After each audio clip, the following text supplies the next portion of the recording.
la suite de février 2023, j'ai été assez déçue de ne pas avoir un diagnostic parce qu'il n'y avait pas de nom sur ce que je vivais. Personne ne m'avait dit « tu es comme ça ». Et ça m'aurait permis de mieux m'en sortir parce que j'aurais un nom sur ce que je vivais, etc. Je vivais ma vie à Paris et mes hospitalisations dans les Deux-Sèvres. Et la troisième dépression, là j'étais vraiment au fond du trou, je ne savais plus quoi faire pour moi.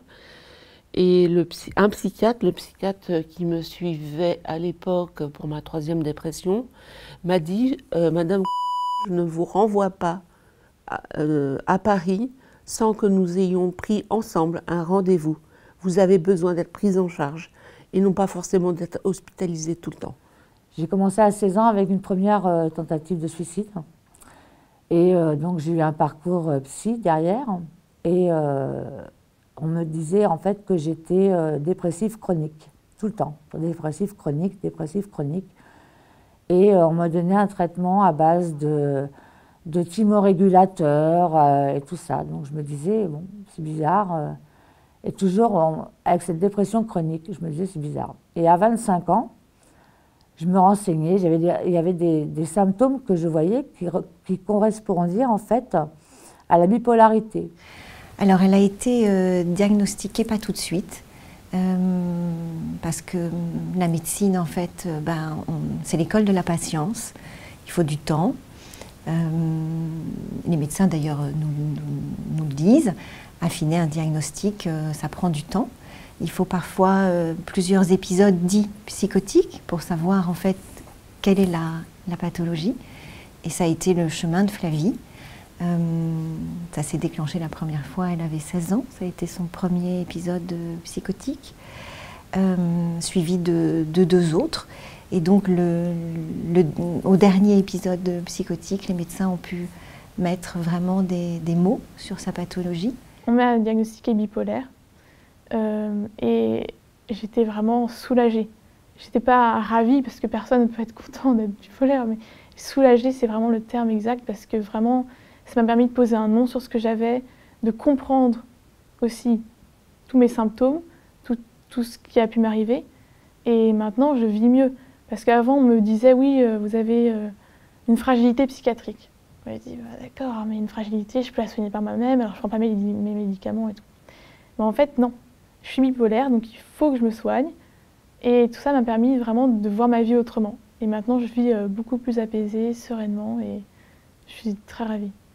Donc à 25 ans, j'ai demandé à mon psychiatre, je dis voilà, je ne comprends pas, vous me traitez pour la dépression chronique, sauf que j'ai un traitement de bipolarité et j'ai des symptômes de bipolarité. Donc j'ai besoin de savoir, j'ai besoin de mettre un nom sur ma pathologie. Et donc voilà, j'ai besoin de savoir. Et donc il me dit, mais pourquoi vous voulez savoir? Je dis parce qu'on a besoin, à un moment, de mettre un nom sur notre pathologie pour pouvoir vivre avec, en fait. Et donc il me dit, oui, voilà, effectivement, vous êtes bien bipolaire. Et donc là, ça m'a permis, en fait, de pouvoir me dire, ben voilà, ok, mon traitement, je l'ai à vie, ma maladie, je l'ai à vie, les psys, c'est à vie.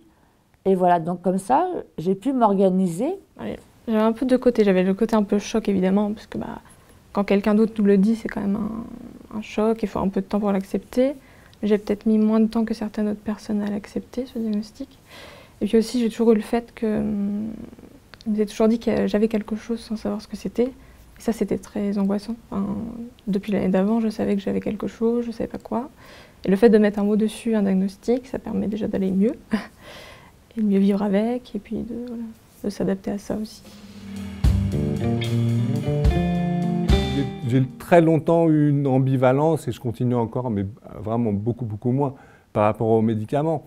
J'étais pendant de nombreuses années dans la rébellion, dans le refus de prendre ces médicaments, et ce qui m'a conduit plein de fois à me faire hospitaliser. Je dirais, depuis mes 17 ans, tous les 18 mois en moyenne, je me retrouvais à l'hôpital pendant 1 mois, ou peut-être parfois plus, parce que j'arrêtais les médicaments, parce qu'en plus, l'état maniaque était, voilà, j'étais nostalgique de l'état maniaque. Et je me suis dit, je ne suis pas malade. personne ne m'a diagnostiqué quelque chose, je ne suis donc pas malade. Et c'est pour ça que j'ai commencé, et je dis, et c'est surtout pas à faire parce que c'est idiot, mais j'ai arrêté mes traitements. Donc j'ai arrêté, j'ai repris, j'ai re-arrêté, j'ai repris. Finalement, toutes ces pauses d'arrêt de médicaments m'ont amené à faire une rechute. Et donc je suis allée à Sainte-Anne et ils m'ont transférée à Bichat, dans un secteur sous contrainte, où je suis restée une semaine. Mais la psychiatre à Bichat a bien compris que ce n'était pas du tout l'endroit idéal me concernant. Et donc je suis retournée à la clinique de Garches, encore une fois. Et j'ai été très bien prise en charge aussi. Il y a eu toute une thérapie sur les médicaments, sur pourquoi il faut bien les prendre, pourquoi c'est important.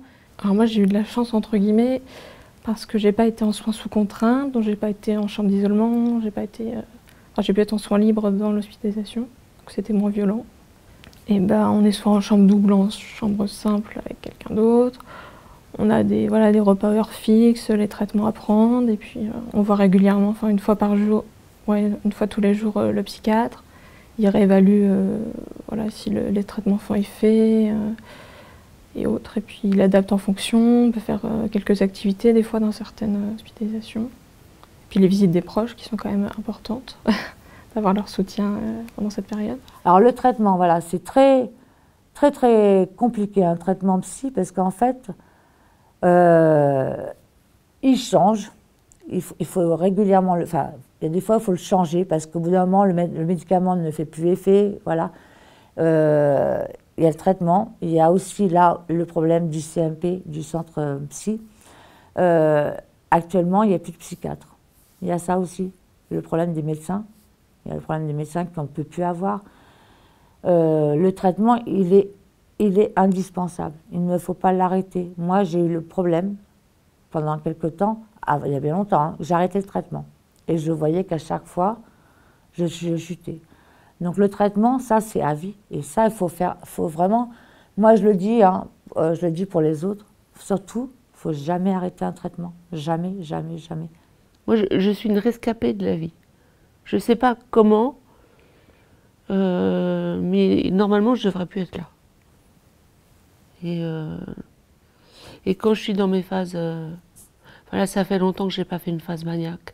Par contre, je me suis fait une belle dépression quand même. Et c'est là où pour parler des traitements, effectivement, il faut ajuster, il faut affiner. Mais les psychiatres... ils n'aiment pas trop écouter les envies, les désirs, les besoins affinés dont on aurait vraiment besoin. Et après, il y a un truc qui est super important, c'est dans notre relation avec notre psychiatre, la personne qui nous aide, de trouver le bon traitement, la bonne dose. C'est hyper important, je pense, de trouver, en fonction de la personne, ce qui va lui convenir pour que justement elle ne se retrouve pas avec un filet de bave comme ça, complètement, je vais dire, dans le gaz, où tout le monde est mort, les gentils, les méchants, tout le monde est mort, voilà, en état de zombie. C'est ça qui fait que parfois on a arrêté le traitement et qu'on en a eu marre et que du coup on a recrisé, on est reparti à l'HP et rebolote et rebolote. Moi je prends du lithium une fois le soir en comprimé. Et puis donc du coup je dois faire une prise de sang tous les 3 mois, 6 mois à peu près, pour voir, parce que c'est un médicament qui est quand même toxique, qui peut être toxique pour les reins. Et, voilà, donc c'est bien de faire régulièrement des prises de sang, pour savoir si tout va bien. Et sinon, rendez-vous avec le psychiatre pour vérifier aussi que les traitements sont bons. Puis moi j'ai la chance de ne pas avoir d'effets secondaires non plus. Donc pour l'instant je veux rester avec ce traitement, ça va. Après, voilà, le traitement il évolue en fait. Selon la pathologie. Moi, il y a des trucs, par exemple, que je n'ai pas le droit. Je n'ai pas le droit au lithium. Je n'ai pas le droit aux antidépresseurs. Voilà, il y a des choses que, voilà, selon les pathologies, en fait. Je crois qu'il ne faut pas se tromper de combat, en fait. Parce que se rebeller contre les médicaments, en fait, c'est vraiment se tirer une balle dans le pied, en fait. Et ça, j'ai mis beaucoup de temps à le réaliser. Parce que la vraie rébellion, en fait, elle est dans le fait de prendre ces médicaments. Parce que là, justement, on part en combat. À la fois, on accueille la maladie, mais à la fois, on la combat. Mais comment dire, c'est pas, on va gagner en liberté par rapport à la maladie si on prend ces médicaments. C'est ça qu'il faut comprendre. Ma vision a complètement changé, c'est-à-dire qu'avant je voyais les médicaments comme un corps étranger qui me polluait la vie parce qu'il ne me permettait pas d'être moi. Maintenant je les vois comme des molécules qui ont été créées, fabriquées par des spécialistes pour justement que tout le mal que j'ai à l'intérieur de moi soit canalisé, soit apaisé, pour que je puisse vivre une vie la plus normale possible. Et normal ne veut pas dire ennuyeux.